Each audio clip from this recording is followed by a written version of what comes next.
നമസ്കാരം. ഫിംഗർ പ്രിന്റിലേക്ക് സ്വാഗതം. കുറ്റകൃത്യങ്ങളുടെ വ്യവഹാരങ്ങളിലെ ലോകത്തെ പ്രധാന സംഭവങ്ങളിലേക്ക്. ശബരിമല വനമേഖലയിൽ മോഷണ പരമ്പര. വീടുകളുടെ വാതിലുകൾ കുത്തിപ്പൊളിച്ചാണ് മോഷണ സംഘം അകത്ത് കടക്കുന്നത്. IB ഉദ്യോഗസ്ഥരുടെ മരണവുമായി ബന്ധപ്പെട്ട് പോലീസ് കസ്റ്റഡിയിലെടുത്ത പ്രതിയുടെ മൊഴിയുടെ വിശദാംശങ്ങൾ പുറത്തുവന്നു. കസ്റ്റഡിയിലെടുത്ത പ്രതി പിന്നീട് തൂങ്ങി മരിച്ച സംഭവത്തിൽ സർക്കിൾ ഇൻസ്പെക്ടർക്ക് suspension. Pathanamthitta Koipuram circle inspector G. Suresh കുമാറിനെയാണ് അന്വേഷണ വിധേയമായി സസ്പെൻഡ് ചെയ്തത്. ചന്ദ്രബോസ് കൊലക്കേസ് പ്രതി നിഷാമിന് ഇതാദ്യമായി പരോൾ ലഭിച്ചു. ബിസിനസ് സംബന്ധമായ സ്വത്ത് തർക്കം പരിഹരിക്കുന്നതിനാണ് കോടതി 15 ദിവസത്തെ പരോൾ നിഷാമിന് അനുവദിച്ചത്. ശബരിമല വനമേഖലയിൽ മോഷണ പരമ്പര. വീടുകളുടെ വാതിലുകൾ കുത്തിപ്പൊളിച്ചാണ് മോഷണ സംഘം അകത്ത് കടക്കുന്നത്. മോഷ്ടാക്കളെ പിടികൂടാനാകാതെ നട്ടം തിരിയുകയാണ് പോലീസ് സംഘം. ശബരിമല വനമേഖലയിൽ ആയുധധാരികളായ അജ്ഞാത സംഘത്തിന്റെ സാന്നിധ്യം തിരിച്ചറിഞ്ഞു. പതിവായി ഇവർ വനമേഖലയിൽ എത്താറുണ്ടെന്ന് നാട്ടുകാർ പറയുന്നു. തമിഴ്നാട്ടിൽ നിന്നും മൃഗവേട്ട ലക്ഷ്യമിട്ടാണ് ഇവർ എത്തുന്നതെന്നാണ് സൂചന. അതേസമയം അജ്ഞാത സംഘം ശബരിമല വനാതിർത്തികളിലെ വീടുകളിൽ നിന്ന് പാകം ചെയ്ത ഭക്ഷണം, അരി, നിത്യോപകരണ വസ്തുക്കൾ എന്നിവ മോഷ്ടിക്കുന്നതായും സൂചനയുണ്ട്.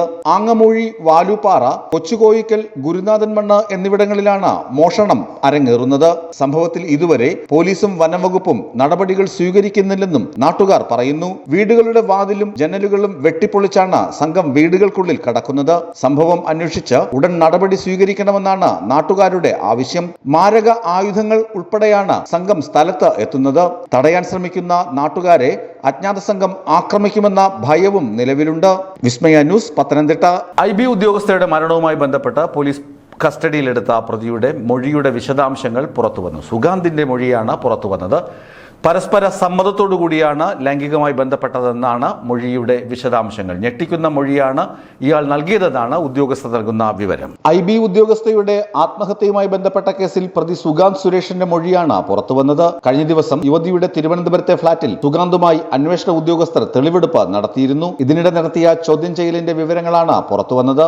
ഇരുവരും തമ്മിലുണ്ടായിരുന്നത് പരസ്പര സമ്മതത്തോടെയുള്ള ബന്ധമായിരുന്നു. യുവതിയുമായി പലപ്പോഴായി പിണങ്ങിയിട്ടുണ്ടെന്നും പിന്നീട് വീണ്ടും സൗഹൃദത്തിലാകുമെന്നും സുഗാന്ത് മൊഴി നൽകി.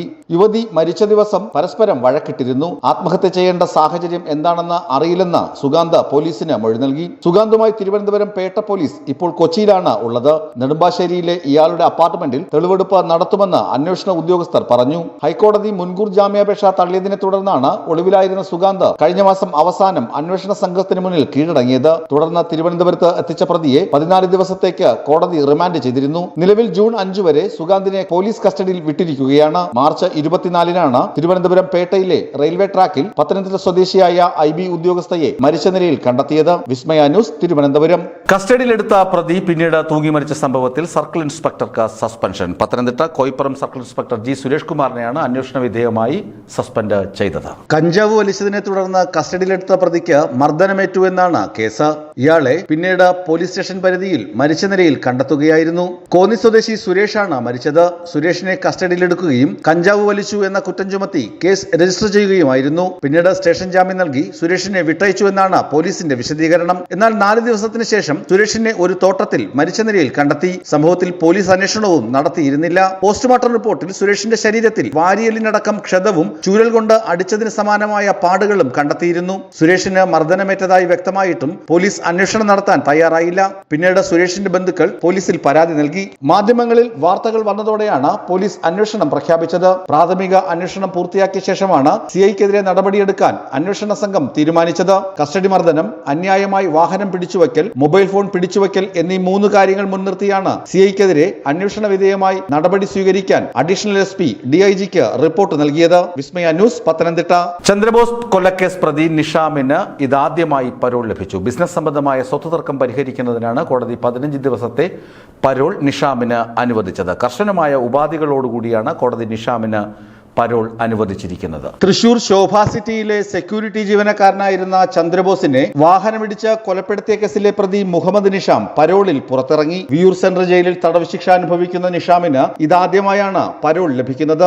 ബിസിനസ്സുമായി ബന്ധപ്പെട്ട സ്വത്ത് തർക്കം തീർക്കുന്നതിന് പരോൾ അനുവദിക്കണമെന്നാവശ്യപ്പെട്ട് ഇയാൾ ഹൈക്കോടതിയെ സമീപിച്ചിരുന്നു. തുടർന്ന് വ്യവസ്ഥകൾ തീരുമാനിക്കാൻ കോടതി സർക്കാരിന് നിർദ്ദേശം നൽകി. കുറ്റകൃത്യം നടന്ന പേരാമംഗലം പോലീസ് സ്റ്റേഷൻ പരിധിയിൽ പ്രവേശിക്കരുത്. എല്ലാ ദിവസവും വിയൂർ പോലീസ് സ്റ്റേഷനിൽ ഹാജരാകണം. ഈ സ്റ്റേഷൻ പരിധി വിട്ട് പുറത്തു പോകരുത് തുടങ്ങിയ നിബന്ധനകളായിരുന്നു സർക്കാർ മുന്നോട്ട് വെച്ചത്. ഇത് അംഗീകരിച്ചാണ് ഹൈക്കോടതി നിഷാമിന് 15 ദിവസത്തെ പരോൾ അനുവദിച്ചത്. 2015 ജനുവരി 29-നാണ് കേസിനാസ്പദമായ ക്രൂരത അരങ്ങേറിയത്. ഗേറ്റ് തുറക്കാൻ വൈകിയതിനെ തുടർന്ന് കലിപൂണ്ട മുഹമ്മദ് നിഷാം സെക്യൂരിറ്റി ക്യാബിൻ വാഹനം ഉപയോഗിച്ച് ഇടിച്ചു തകർത്തു. ഇതിനു പിന്നാലെ സെക്യൂരിറ്റി ജീവനക്കാരനായിരുന്ന ചന്ദ്രബോസിനെ വാഹനം ഉപയോഗിച്ച് ഇടിച്ചു വീഴ്ത്തി. പോലീസ് എത്തിയാണ് ചന്ദ്രബോസിനെ ആശുപത്രിയിൽ പ്രവേശിപ്പിച്ചത്. ചികിത്സയിലിരിക്കെ ഫെബ്രുവരി 16-ന് ചന്ദ്രബോസ് മരിച്ചു. തുടർന്ന് നിഷാമിനെതിരെ പോലീസ് കൊലക്കുറ്റത്തിന് കേസെടുത്തു. 2016 ജനുവരിയിൽ കേസിൽ പ്രതി കുറ്റക്കാരനാണെന്ന് തൃശൂർ അഡീഷണൽ സെഷൻസ് കോടതി കണ്ടെത്തി. തുടർന്ന് പ്രതിക്ക് ജീവപര്യന്തം തടവും ഇതിനു പുറമെ 24 വർഷം തടവും